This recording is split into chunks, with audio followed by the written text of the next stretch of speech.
Welcome back to the Lowdown on the Floor. I'm Devin flying solo today. Well, not really solo today because Zach is out being a good dad. I can't fault him for wanting to do things.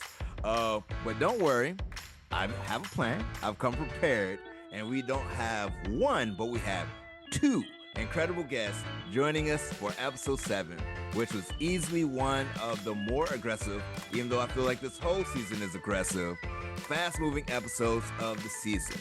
Before we dive in, make sure to subscribe, rate, and share, and show your love, your help to grow our family, and helps us more than you know. First up, you know him from the iconic Real Housewives duel in season 3, a man who knows all about high-pressure gameplay and bold challenges. Alex is in the building. How you feeling, Alex? Hey, it's good to see you. I'm feeling great. Excited to be here. I'm so happy that you came on to fill in. And then we have our featured guest for today. Someone who came onto the floor ready to fight, took down the reigning queen, that sounds weird, queen, whatever. The person, Queen Elizabeth, in episode 6, and battled Luke all the way in on-screen judges. Please welcome Kelsey. Hello, thank you for having me. So excited. So excited to have you on. And so normally I will go through the numbers, some stats that I found were interesting, but we got to backtrack to episode 6. You are the queen who dethroned the queen who was dethroned by a judge. Walk me through what was going on with you during episode 6.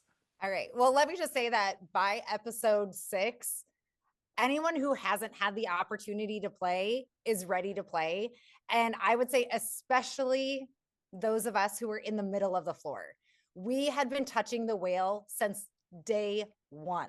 I mean, aside from that first duel that hit just to our left side, when you're looking at the screen on the left with the Wild West and fried foods between Charlie and Rick, everything else was pretty much central. I had Laura from Minnesota right in front of me, and then everything just continued to congregate there. So I've been kind of on the edge since the very first episode. But so by the time we got to episode 6, I'm like, you know what? My time is coming. I got to be ready. We got to battle. So I guess that's kind of where at least my mindset was. However, I did not expect the whale to get challenged so early in the episode. I thought if it was going to happen that I was going to get randomized.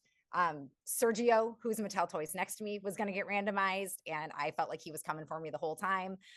So, you know, I was ready to play. I just wasn't thinking that it was going to come the way that it did. It never comes the way that you think it will. It never, ever, ever, ever. And so the queen is there. And Alex, if you have insight, feel free to jump in. I know I'll be yapping sometimes. The queen is there, and she goes back to the floor. And you're like, okay, some new blood is gonna be ignited. But she soon gets challenged. And then after she wins her duel in Harry Potter, she decides to challenge you and holiday food. And now I have to pause. Were you perplexed when you saw food holidays and holiday foods in the same category list? Because that threw me off. Because I thought I had saw something wrong, and I'm like, what is going on here? Absolutely. And I kind of think it through everybody, and everyone just assumed that it was a typo error until they met me and they met food holidays, right? And so they're like, oh, wait, no, oh, okay, different ones. And so interestingly, I think once people saw food holidays play out, which was essentially just name the food you see on the screen, they thought, well, I mean, I guess mine was that way as well, that they thought everything was going to be that easy when it came to a food one. I would like to argue that I think the holiday foods was harder than the food holiday one. But, okay, thank you for making me feel better about it. But yeah, you know, it was weird. And we were also placed fairly close to each other on the floor. We were both center-ish. So I thought that was just, you know, really interesting how it all kind of played out. I definitely say I thought food holidays was gonna play out like holiday foods and vice versa. And it's definitely a lot harder because now you have to know a lot of holidays that you're not necessarily invited to. You know what I'm saying? We talked about just holiday foods being so regional and so cultural. I grew up in Mhm. the upper Midwest, and so we've got big Scandinavian roots. And so I'm ready for, the lefse and the krumkaka to come out and maybe like nefla soup and, like all of those kind of things. And, then I'm like, oh my gosh, like my experience of what it might look like from the South, from the West, like you get other countries they had the Yorkshire pudding on there. I'm like, that is not something that we eat here, So yeah, it's definitely a very well-rounded experience when you get those holiday foods. Were You there said any my bad. Go ahead, when Alex. you no how what brought you to holiday foods? Was that like something you The had been discussing producers, with the producers? the, Yeah. the producers did. Yeah. I had pitched a few different categories. The closest I think maybe I would have been to that was I did pitch Christmas music. I knew that they had introduced audio duels, and I'm like, oh, this might be Oh, fun. Name the Christmas song. ooh. I love Christmas music. I applied around the holiday break time, so like it was pretty fresh. Um, but I didn't pitch any food categories. I was looking at like NBA and G League teams and cat breeds and PBS Kids TV shows. I was kind of all over the place. But when they asked for pictures of my family, I tried to do a recent picture with each of my kids. So I had Mm. like my oldest son in a basketball uniform, and I had like my daughter and I like in something, whatever. But my middle son and I happened to have a picture together where I am in my Mrs. Claus apron. He is in an elf apron, and we are making lefse. It's something we do. It's something we do every year. We make homemade lefse with my mom, my sister. We like take over the kitchen, and so I'm guessing based on that picture, they go, "This would be a great I idea." got it. Yep. Yeah. Yep. I need to learn what lepsa is at a certain Oh, Yes, point. the it's same. it's totally worth everything. Okay. Shoot me your addresses. I'll send some to you guys. Okay. It's not a great comparison, but like if you would take like a crepe or like your Mm. your traditional like taco shell, but it's made of potatoes instead. Oh. And then you sprinkle sugar on it. Some people do the butter, like do butter and sugar on it, and you just roll it up. Like it's Oh, delicious. Yeah, sure. yeah. I Why promise. not? Like Yeah. it's so much better than what it sounds. No, it sounds absolutely lovely. we got to make a trip, Alex. Yeah, no, let's do it. I've actually never been to Minnesota, so or South Dakota. So, So yeah. When you the we're such agents of randomness on the show, right? Um, how much did your time on the floor resemble kind of maybe plans you had? Because I know you have to change plans a lot. I, for example, in my season, very fortunately kind of got to do exactly what I had been banking on from the beginning. But that is a rare situation. And in your situation, there was such this massive piece right next to you. And I'm sure it changed so much about your strategy. But how did you like adapt to that? Yes. So I went in with a plan. Everybody goes in with some sort of plan. yes. However, as soon as that first episode was done, and the whale was touching my space and my space was lighting up every single time, plans kind of go out the window. And so then I go, okay, what is my strategy to get myself in an intimidating portion? Because I can't hide in a corner like somebody on an edge can. I am dead center in the middle. And so my plan was to obviously I want to be able to defend my holiday foods, but I want to win 3. And then my plan was to be as intimidating as possible and try and steal geometry.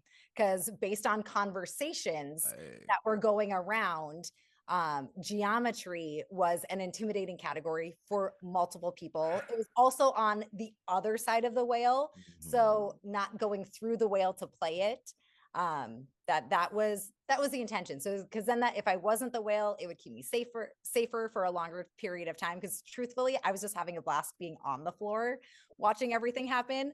So I didn't want to put myself in a position to have to go home right away or risk doing that. So I wanted to win 3, and then I would like to steal geometry. And so I was trying to figure out which 3 would be my best option for a comfortable escape route in order to do that. So Okay. that's the hot take, ladies and gentlemen. They were going to use geometry. They were coming for you, geometry. I don't even know who's on Kurt geometry. knows. Kurt knows. Kurt was geometry. Kurt from Arkansas. He is geometry. He absolutely knew that I was coming for him. It's like After I revealed it to him on the floor. Yeah. I love the honesty about it. And so my insider baseball knowledge, since this is the lowdown on the floor, episode 1 happens, episode 2 happens, 3, 4, and you soon realize that this is one of these years where it's the big blob that expands. Yeah. When did you decide? Because I think collectively, y'all have decided that, oh, if you're going to play, you're going to stay. You're going to go up there. When did y'all decide that is it individual thoughts, or did y'all all come together while y'all was drinking your Guinness and eating your potatoes to be like, hey, we got to be aggressive, otherwise we're going to leave here broke? It was kind of individual. All of us kind of had pockets of people that we talked to. I have what I call my core 4. It was Arlene, who was houseplants, Sibel, who was the famous couples who ended up inheriting Great Outdoors, and then Zach with New England, who we haven't had the privilege of being able to watch play yet. So we consistently talked about this different strategy. Zach is on an edge. And so his strategy was a little bit different than mine in the middle. And so, like I said, I felt like I needed to be aggressive. And depending on what was inherited in that whale, you need to stay in play and you need to make yourself look as intimidating as possible, which we'll get to on episode 7 as to how Jonathan was able to do that. But I knew from where I was at, I needed to stay in play. And when I inherited the whale, it was too early in the episode to go back with, I felt like, an easy target category. Mm-hmm. Junk food is appealing to a lot of people, whether you're on the floor playing or not. Like, if you have junk food sitting there, I'm probably gonna, be kind of excited about that. So junk food was a very appealing category. It was too early in the episode with too many duels left to try and play it safe and assume that the randomizer was going to hit somewhere else. There were too many pieces that were being touched. I needed to be in charge of my own destiny. And I think there's a lot of other people who kind of felt like, you know what, that's going to be my path too. I need to take charge, hit what I can, and go from there.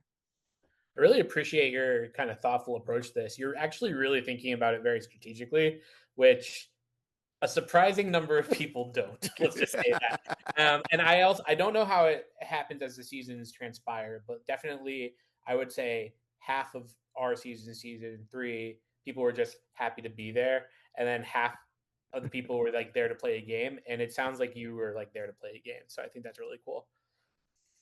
So we're going to walk through your mindset. You've won your duel. Of course, you're going to stay and play. Why did you pick who you picked for that second duel, just to then go against Luke, who, according to my stats at one point, was the fastest question responder in the game? He's not anymore, but he was the fastest question responder. Walk me through your rationale on that. So when the list came out, this is a show that I watch with my family. I kind of do everything with my kids. And so when the list came out, I showed them the list and I went, hey guys, here's all of the categories. Like, they would try and pull up pictures and help quiz me on different things. But the moment that they saw Monopoly, they're like, Mom, you have to play this game. And honestly, Monopoly has been my favorite game since I was very, very little. I think it's one of the reasons why I love math, is because I always wanted to be the banker. So I knew 100% that Monopoly was going to be a category that if I had the opportunity to play, I wanted to play. Also, while on the floor, I befriended Dom, whose category it was originally. And we had lots of wonderful conversations about all the ways that, Monopoly teaches you these great life lessons and how you can incorporate it. And it's the bigger skills and the broader concepts and all of that kind of stuff. So I just feel a real true passion with that game. So it was too easy for me to be able to play it. And also knowing that I felt like I needed to kind of be aggressive, that I was like, this was a category my kids had picked out early on and said, go play it. Sweet. And so I was like, I have to play this one. And I felt very confident about Monopoly. I hadn't looked at a board at all in any sort of preparation. This is just me with my love of the game. So it's definitely one of the categories that I felt super, super confident in. So that's why I went to Monopoly. Yeah, you got to do something for your kids and you got to kind of capitalize on this expertise that you have, and you didn't even need to study, right? And that was like me with Housewives. I was just like, okay, I can do this with my eyes closed. Right, like one of those like beautiful blessings that you see. Yeah. So My kids and I also had a conversation that if you do 2, you have to play 3. Yeah. Right. They did not know about the category steal, but they're like, Mom, why would you go back with 2 when you're 1 away? Right. Like that doesn't make sense when people do this. Like you have to play the third. And I agree. You have to play the third. In the time, there's not a lot of time to make your decision. You're kind of up there and you have to go quickly. I had other categories that were hotspot categories for me that I wanted to play that I felt super, super comfortable in. Roman numerals was one of them. Country That's a Music speed Awards. round. Yep, Country Music Awards. I felt like Okay. Christmas. Beatles songs was another one that I felt really passionate about. Summer camp. Felt really good about marching band. But ironically, for how much space I was holding, I wasn't touching any of them. And Mm, so I'm going, well, gosh darn it. Like, that's unfortunate. And then needing to make a decision quickly, actually, visually, I couldn't see some of the categories right. in the back. I know that what they are, I've seen that it's placed there. But when you're up there trying to process everything, I can't even read some of the categories or see some people's faces that are up in the back. So I was like, okay, well, apparently strategy, thought process, if you can be in a back corner, apparently that is like the best place to be, because you're hard to see and you're on an edge. And so what I think I ended up doing is that I defaulted to my original exit strategy, which, like I said earlier, was to play 3, grab a boost. It would have been entertainment judges, sense, Roman numerals, and then I would have been able to steal the geometry category. So Okay. I defaulted to original exit strategy, which was the entertainment judges. There was also a lot of controversy as to what the entertainment judges was going to be because it started off as on-screen judges, and then the category name got changed to entertainment judges. Okay. And so like the category names changed a few times before we started filming. And so I felt like there's a possibility that he not studied wrong, but would be thrown off by some of the stuff that they would include. So I have a question for you about that. Because I had heard some backstage gossip that were you given the line that Rob Lowe was going to read next to the categories? we Because were you were not, but I think mhm. you guys were, right? Yes, we were given the prompts, but it wasn't until super, super late the Mm, night before filming. Uh, yeah, that sounds right. so, I mean, there are some people that waited up and refreshed their email every 25 seconds to see when that prompt came out, and it was hours after our meeting.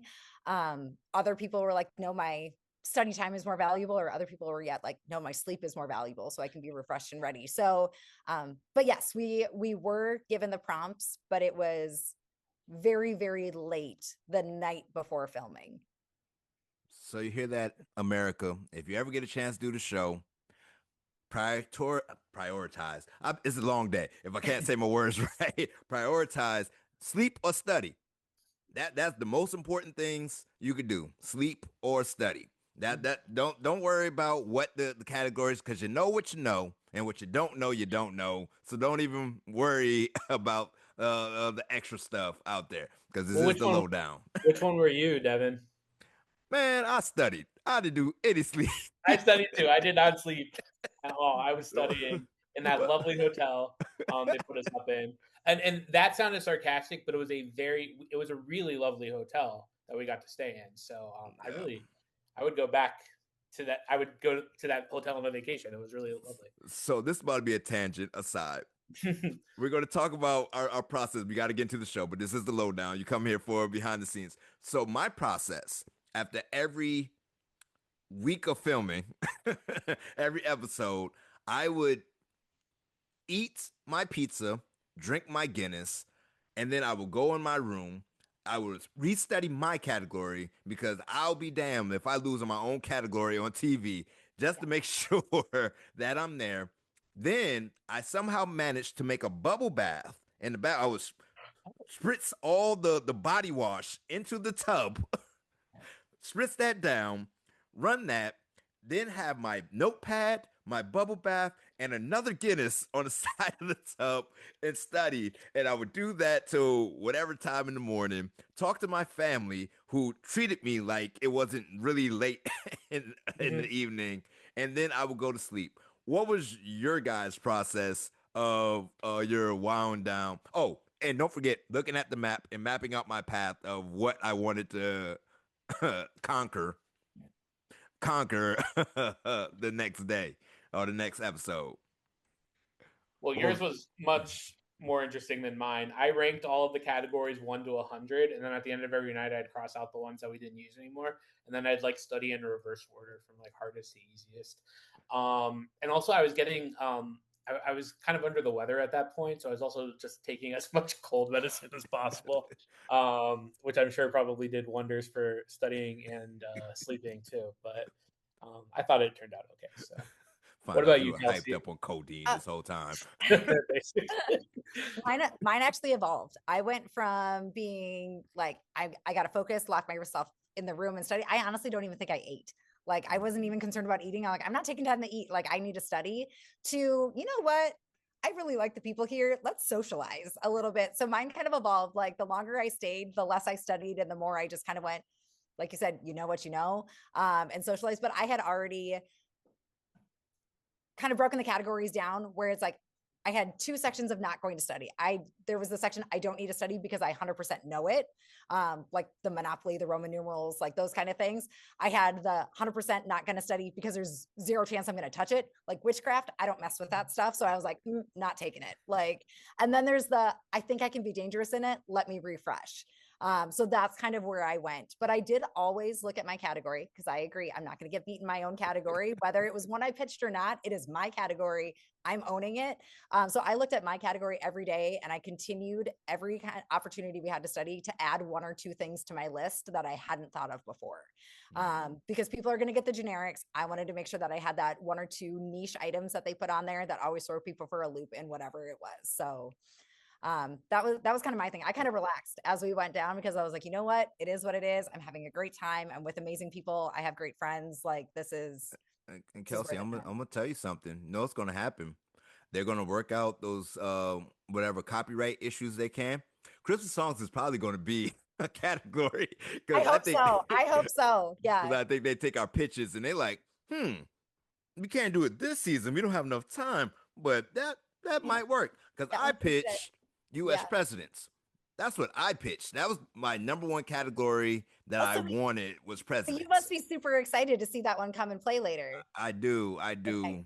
But knowing how the game plays now, I would not pitch U.S. presidents because, according to everyone, if it's finite, everyone else can study it too. Yeah. So why would you do something finite? Do something Yeah. wacky like road trips. Who knows what's gonna pop up on there? Accurate. It's really interesting. You guys both kind of are approached it like academically, and you're both educators. So I think that's kind of interesting. That you, I don't know, studied in a way that you would maybe want your students to study, which is very interesting. He called Whereas us I, nerds, Kelsey. He called us nerds. I will take it every day. I'm not wearing my glasses today, but I would definitely do like the little push up and adjustment that I do all the time. um, I'm sorry, I threw your whole thought off. yeah, you sure did. I don't remember what I was gonna be. Oh no, I was just gonna say, maybe, Kelsey, we joke about in our group chat that there's gonna be an All Star someday. There's just gotta be. So maybe That too. for you on All Stars, that's when we get Christmas songs. Oh, maybe. Yeah, That's I'd love it. Yeah. So, hey, keep pitching that all-star stuff, and I know I was only on for 3 duels, but gosh darn it. Like, let me tell you, Three duels I isn't say I bad. Three duels is way above average for most so, people. So, and I keep telling people, I'm like, I was a flash of lightning. Like, I was Yeah. there. I like made a mark. Like, people definitely you saw took me, down a well. and then I disappeared. So, like, Yeah, you were Captain Ahab. And both of you did. yes, we are both well killers. Both of you took down money yes. winners. I guess. And so I say like this, America, I break down the numbers every single time. And this is me talking to America, not me talking to Kelsey, not me talking to Alex. Most people don't win one duel. And in this particular iteration, majority of this particular floor has not even got a chance to play. Not to mention one duel, because we should have had about 60% of the floor, 60 to 70% of the floor play by now. No, the same people are like, nah, I'm staying up and I'm going to go this way and that way. And a lot of people are, once you get those reps, they're just wiping out those people who only had one chance because that's just momentum is a thing. We're going to treat it like March Madness. But let me actually get into this episode 7 because this is what we're here for. All right. So, duel number 1. Jonathan, who is actually my square twin. So let's see if he makes it farther than me or oh man, what's my floor twin? He plays in the league with us in Learn League. I know I'm with Tim. Tim. So me and Yeah. Tim Okay. are floor twins. Jonathan is our floor twin. Me and Tim both got out episode 9. I'm not putting any JoJo on him, but let's see if he gets past where our position happened and that. But anyway, Jonathan decides to play very aggressively because he needs the time boost against Ghost Stories, which surprisingly came a little bit closer than I thought it would. I don't know what y'all thought Ghost Stories was going to be. I thought it was going to be more traditional and not actual movies and TV shows. Even with the prompt, we were still surprised to see some of the things that they put out there. Ashton's from Louisiana. I mean, if you're gonna go Ghost Stories, like that's the place to do it. So she was ready for all of the any sort of folklore, however that would play out, whether it was a fill in the blank title, picture, whatever it was. I think just the fact that it was just anything with a ghost in it. Like when I'm looking at it and I'm going Field of Dreams, like I don't put Field of Dreams in a ghost story. Like, yes, the ghosts play a very big part in that whole thing, but immediately I think we all go to more horror film. Yeah, it was like Christmas Carol. Yeah. Oh, this is what you mean? Right. The Ghost Whisperer. But anyway, so we have Jonathan. He gets his time boost, and he's already on Podcasters, which is one of those ambiguous enough things. I think it's probably going to just be a whole bunch of famous people and their famous people podcast. I think it's going to be like TED Talks. Like TED Talks was kind of intimidating for people, but it ended up being people everyone would recognize anyway, like Al Gore, right? Like so I think it's going to be very similar. Rob Lowe's probably going to pop up in there. Probably. It's going to be like Joe Rogan, Rob Lowe. like, wait a minute. Then we go to and then you. And you. Yeah. Yeah, if that happened, I'd be like, oh my. Oh my indeed. And then we actually get some new blood on the floor with Andre and Eric with box office flops, which I actually enjoyed because I had seen quite a few of those movies. And so I could see if you didn't see it, I was like, yeah, that's Speed Racer. You didn't like Speed Racer? Like, let's get to it. But it gave the 34 seconds. Eric gets the state nicknames. And then Eric decides to play against Jeff in U.S. stadiums.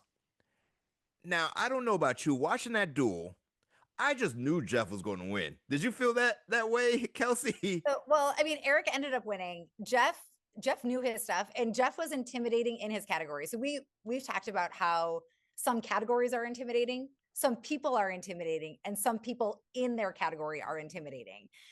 U.S. stadiums is a category that I 100% would have taken if Jeff wasn't playing it.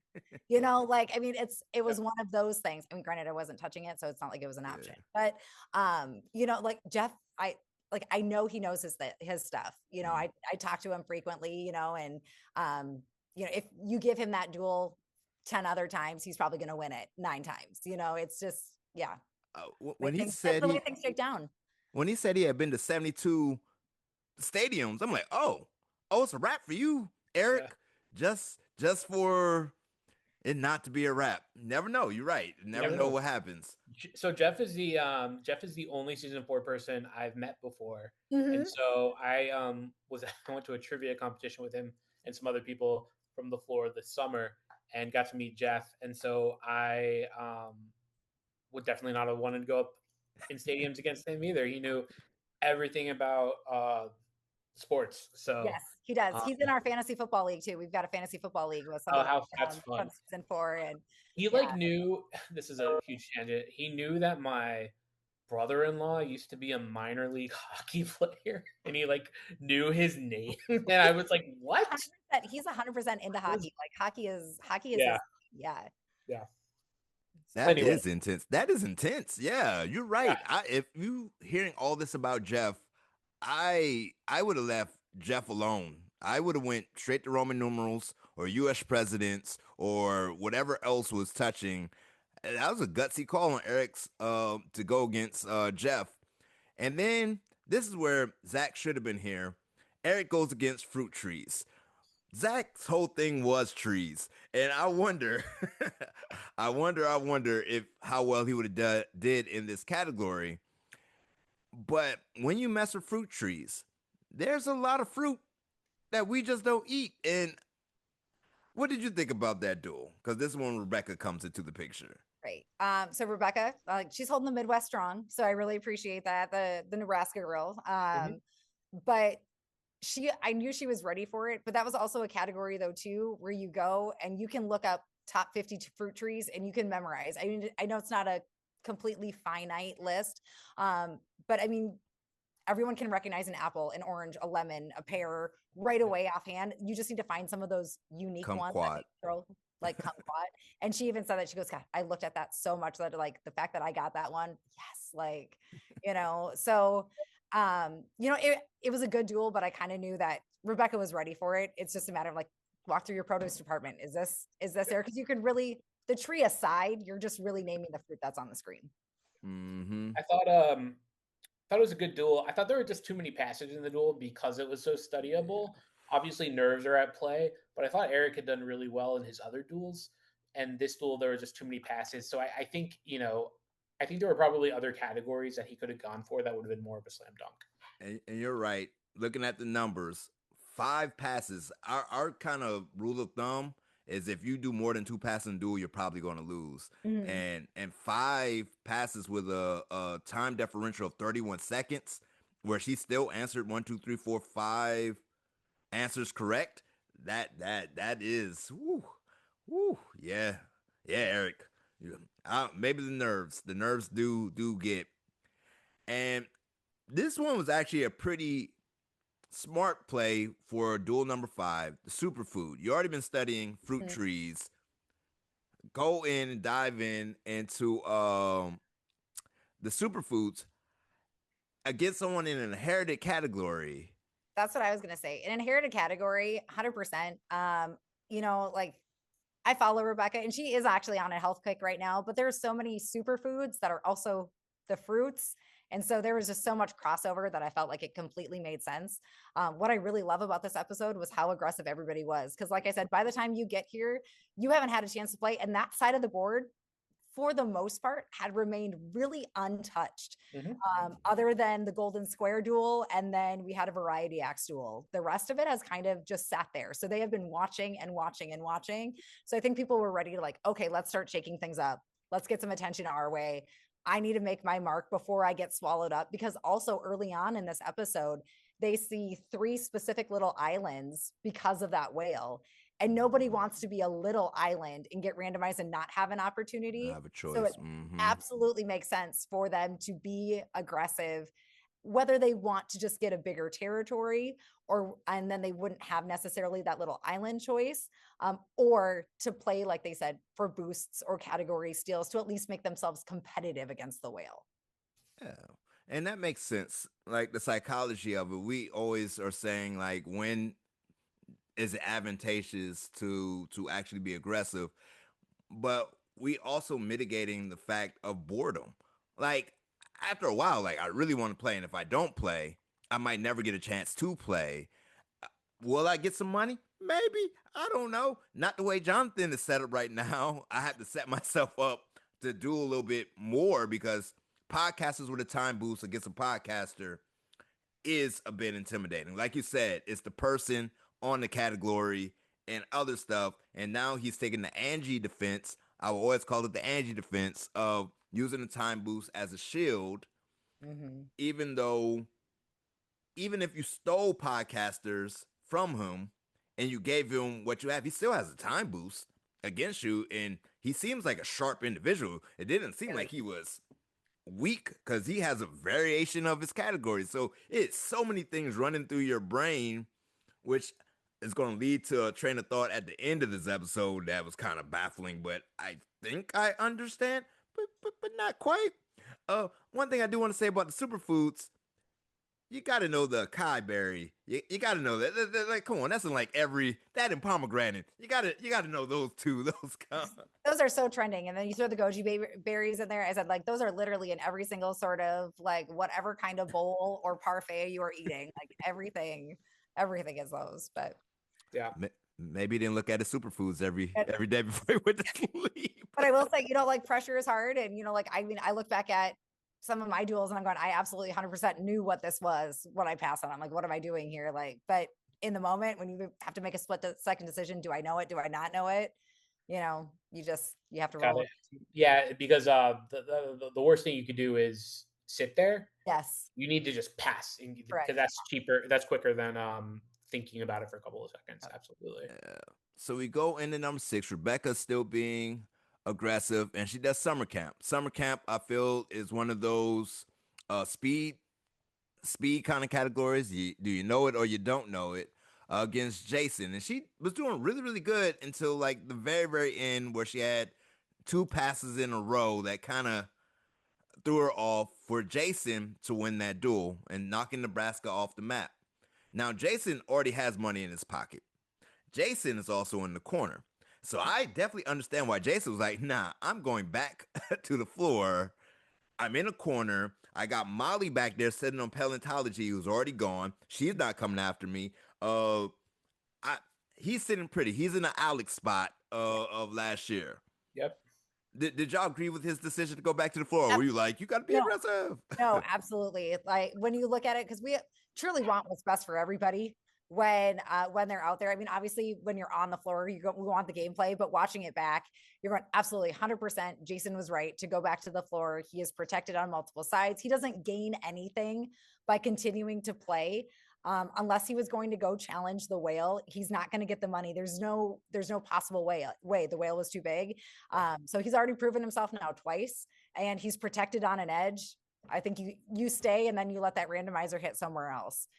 Because then the randomizer is going to hit somewhere else, and they are going to have to probably choose somebody who hasn't played and hasn't been seasoned. Yeah, Jason's probably good till about episode 10. Where he is, just personally, the way it looks to me, that Jason's good till about episode 10. When I was done in episode 6 with basically that exact spot, I knew I would be in the finals because I knew. Well, I would like to think I was also very scary, but I knew that no one would come for that corner until as late in the game as possible. So I have a feeling we could see Jason in the finals. If we have a conversation about picks for the winning later, he might even come up in that conversation. Yeah, you got Jason, you got Molly. Who else is sitting pretty right now that they're not going to be touched?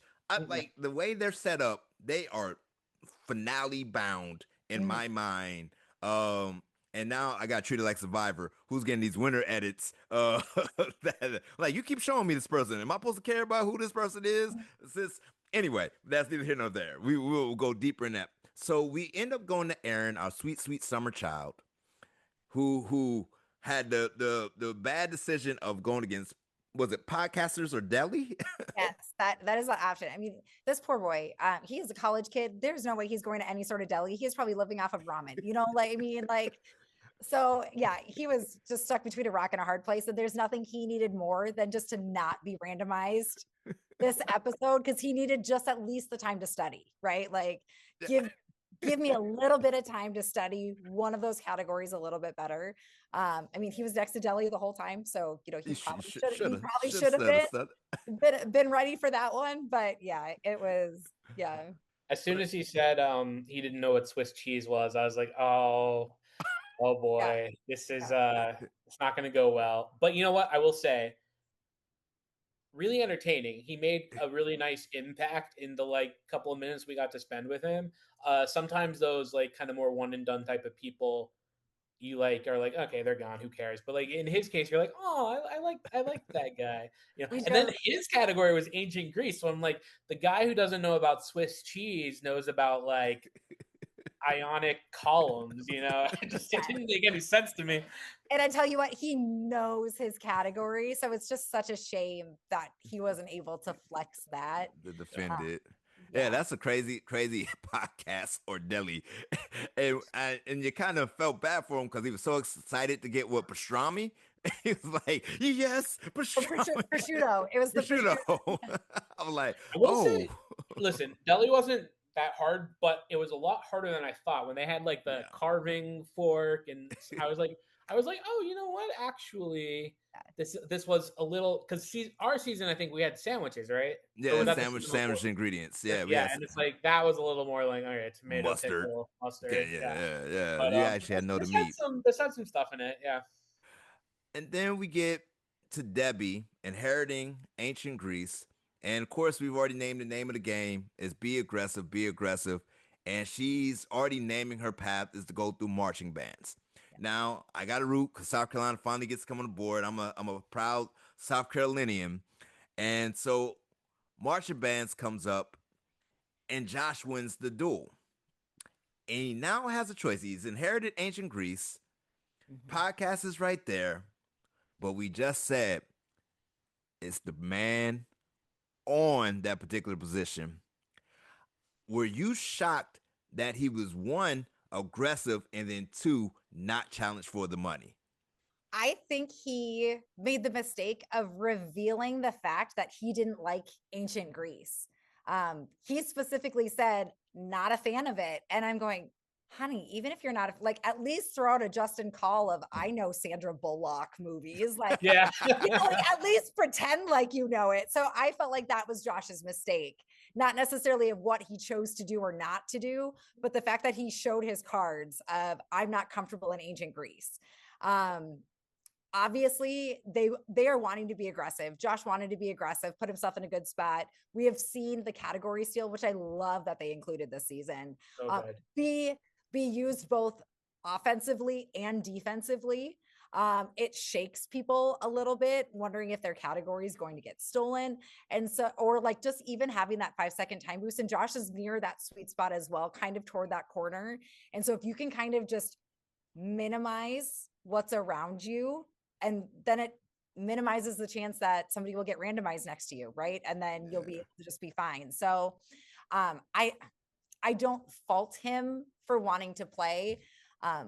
In the center, we were all really aggressive. So Sergio with Mattel Toys, Jonathan with podcasters, Luke with entertainment judges, myself, we were all talking about being really aggressive. And if you have a chance to play for the money, you almost got to play for the money.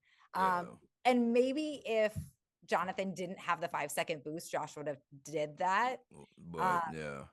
But I also think we just saw Jonathan win 2 on episode 6 and then be able to play into a boost in 7. And so I think that was probably also going through Josh's mind going, I can win 2, set myself up, live for another episode, get myself into episode 8, and then figure out what I'm going to do from there. And keep me honest, filming wise, was that the end of your day as well? No. Oh wait, 7. Yeah, 7 was the end of our day. Yes. Yeah. So then also there's that strategy too of if I can just make it to the next day, I now have 8 more hours to kind of reassess. Exactly. Yes. So here's my insight as a South Carolinian myself. That is the Bible Belt. And when he challenged witchcraft, I was like, brother, fellow South Carolinian, come on in. You know good and well you don't know nothing about any witchcraft because you've been in church every Sunday since you was 4 years old. No. I know where we came from. This is not going to be your wheelhouse, sir. This is not your wheelhouse at all. I'm just saying that's what I felt immediately. The thing that surprised me is that it came from multiple people throughout the multiple episodes that they're like, this is crazy. Ashley's predicting where the randomizer is going to land. She's predicting who's going to win. And she's right, like every single time. They're like, it's weird. Go back and watch previous episodes. Sibel says it in like episode 2, I think she duels. Or maybe she was in episode 1. I don't remember. But like she said it then. She's like, she's been picking all of these. Like Josh said it last night in that episode 7, he goes, she's been picking where the randomizer goes. Like she's been picking all the duels correctly. It's kind of intimidating. And I'm like, this is why I said witchcraft was one of those, like, I'm not studying categories because you don't mess with it. Like you don't mess with that. Like she was scary for her category, but also the way that she was always, whether in filming or not in filming, very calm, very collected, completely unnerved, like not nervous about anything. I shouldn't say unnerved, but like she just was not nervous about things. She just kind of went with the flow, and you're just like, girl, why are you so patient about this? Like, why are you so calm right now? Like, what do you know that we do not know? So, Right. like whether that just played into everything or that's just her personality. I mean, she's an absolute doll, like absolute doll. But Yeah. it was weird how things kind of played out. If I was Josh, I wouldn't have touched that category either. But especially when you're talking about regionally, like where you're at, like play your strength here. What would you have done in that situation? Because I think he could have also gone with. Well, you talked about liking country music, so maybe you would have gone with the country awards. Country music awards I thought looked really appetizing. And like I said, I might play to put myself in a position for a boost. However, with him kind of sitting on an edge, I don't think that's wrong for him to sit there on an edge. I You would have play went back one to the and floor. you let those two, because that you play that one, the likelihood of those two or three categories getting randomized next to you, I think saves you for at least that next day. And then once again, you can take the time to actually think and strategize, as opposed to need to make the decisions on the spot. Yeah. Yeah, yeah. I think he should have went back to the floor. It was a very interesting decision to be aggressive and not aggressive at the same time. Mhm. Like, nah, especially with the categories that was around him. Nah. I would have been like, nope, that's not for me. Yeah. You know, and Wait I till know it's what. just, I mean, those categories were flying around like nobody's business. So, All right. So we get into this end, and I want to make sure, this is our time to reflect, and this is your time to say who is your dark horse candidate to win the floor. No spoilers, of course, but just in your honest opinion. We have a lot of Jacob Derwins have come up multiple episodes. People saying Jacob, Jacob, Jacob. Some people have said they didn't say his name. The man that's on arcades. They said that it was good. And then, so what say you? okay, well, I am going to say that I agree that Jacob Derwin is, in one conversation with him, you're going to say, holy buckets, this man is so well rounded, so grounded. And he also has, the benefit of stress from a previous game show. When like, you just sometimes know how to manage things better when you have been in the spotlight before. So yeah, Jacob Derwin, I think, is a very formidable opponent. Um, it's hard to tell because there's not necessarily a lot of categories that I feel like Valerie with White House. Um, she is smart and quick, and she knows her thing. She was a White House page. So Oh, so that was one where you're like, you don't take on Valerie in White House. So somebody else inherits it. So I would say, Jacob and Valerie, and then just watching the play and how calm and collected Ashley was, that might be one too, because I could see her putting herself in a nice position and then that bottom corner just kind of chilling out. I love people in the corners, right? So Ashley's in a corner, Jacob's kind of up in a corner, Valerie's at least on a back edge. I'm thinking that those three should be cruising through to the finale. what say you, Alex? Get your thoughts on what you Yeah. think. Of the people, because I don't have the benefit of knowing everyone already. So there's some people, I haven't seen play yet. I really do like what Jason's doing. In my old corner. I think it's a good strategy, and I think it'll take him far in the game. And then Kelsey, please help me with these names. Playing card dude. Um, Josh. Yep. Josh, Yep. what I would like to see is he did a speed round really well. I'm curious if he has like the trivia knowledge too. But if he does, I could see him doing really well, and he seems like a really thoughtful player. Um, and then also, so listen, if you ever win money on the show, you will not win the grand prize. That's been the case every time. And So far, so so far. far. And so oh gosh, what's the podcast guy's name? Jacob, right? Jonathan. Jonathan. Jonathan, sorry to you, Jonathan. Um and so logic would dictate that he's not gonna win the game. He's won twice episodes, that's great. But of the people that have had that kind of whale position before, if anyone were to be able to like break that, I would say it would be him. Um, but I think at a certain point he's just going to be attacked too much. That's what ultimately happened to our big whale for much of the season, Brian. At a certain point, it was like his 10th battle. You get tired, right? So, but I think if anyone, I think Jonathan does have what it takes. Um, I think he will probably not win though because I just think there's too many episodes to the finale. But I'm super happy you got the $40,000 so far. Yeah. That's awesome. Yeah, and you get more data points for our all-star season. Exactly. Yes. Well, I- question for you guys because I've had this debate before, um, and my answer is different from a lot of other people's answers. But do you think it would be more important to leave with money or to make it to the last episode to try for the big prize? I was willing to not try for any money to get that like 1 in 8, 1 in 9 shot at the end. But other people are like, no, I would take the 20K every time. So I'm wondering what y'all's thoughts are. In just the way that our episode has played out so far, with the whale being so big, there's a lot of people who are going back and forth between that. And my thought process was, I got to go for end of day.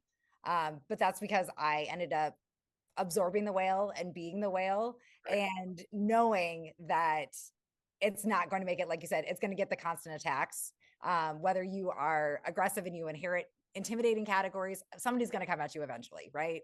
Mhm. So I was on kind of on the mindset of, you know what, if I can get something, that would be better than nothing. However, I also just hate that I didn't get to see the last episode. Like, I thoroughly enjoyed watching the play and being a part of the drama.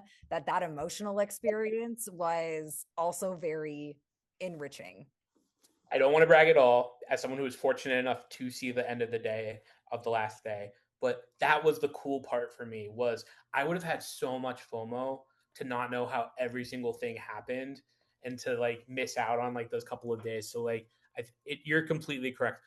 Although I had a really bad cold, so the last couple of days I'm also like high on Dayquil, just trying to like make it through. yeah. But yeah. What about you, Devin? I think because I've played before that I'm going 20K all day every day. If originally it was a silly concept not to go for 250K, but now that I've played, nah. If you see me, I'm going for 20K, and if I happen to get 250, yeah, yeah, Okay. yeah. But yeah, at this point you gotta leave with some money, and that's only because our season someone took majority of the money, almost matching what the champ made, and I was like, well, not like I Yeah, had Brian. to. Brian did show that you can have a really nice day without winning, right? Yeah, yeah, Um, yeah, yeah. That's a good second place right there. $100,000. That's good. That's a absolutely, good second place. A good second place. absolutely. I guess uh, so as I end this, 'cause I know I got kids to take care of. You got kids to take care of. Everything like that. Describe your experience in 3 words. ooh. Um, Enriching. Um, and then too many words that way. Wow. I just You can have an extra word. like literally, like, no, I mean literally once in a lifetime, right? Yeah. Like, I mean, this is that's too many. It's too many. But like I tell people, I'm like, I didn't win any money on the floor, but I still left as a rich person.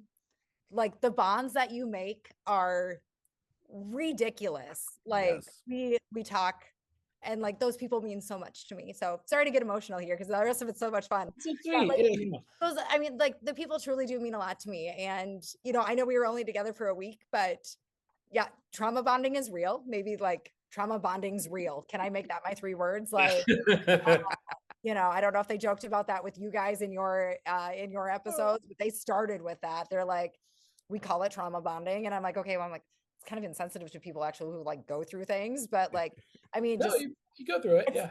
It's an just a experience thing. that nobody else has, That's and you something just they can share they with just you. don't release. But it's real. Yeah, It's our partners don't real. understand. Our wives, our husbands, they don't understand what we went through. And I understand why people are boo-hoo-hoo crying on the Squid Games and Big Brother and Survivor. Because even though I was on the floor for a week, when Zach got voted off, I was very, very, very sad. And then my wife was like, how? You just met this man. Why are you sad? Doesn't matter. When Mina is crying because I forget the older gentleman Yeah. lost on season 2. And it's like, why is she crying? I'm like, you don't understand. I was standing next to this person every single day. I ate breakfast with this person. I drunk with this person. I gave them high fives and hugs when I walked on the floor and did my little dance. You know what I'm saying? Yeah. No, it's kind of like a summer camp experience almost, right? Yeah. These intense bonds. Would you ever do something? Well, I think we would all do the floor again. It was so much fun. But 100%, I would do the floor again. So would you ever All do Stars, anything else again?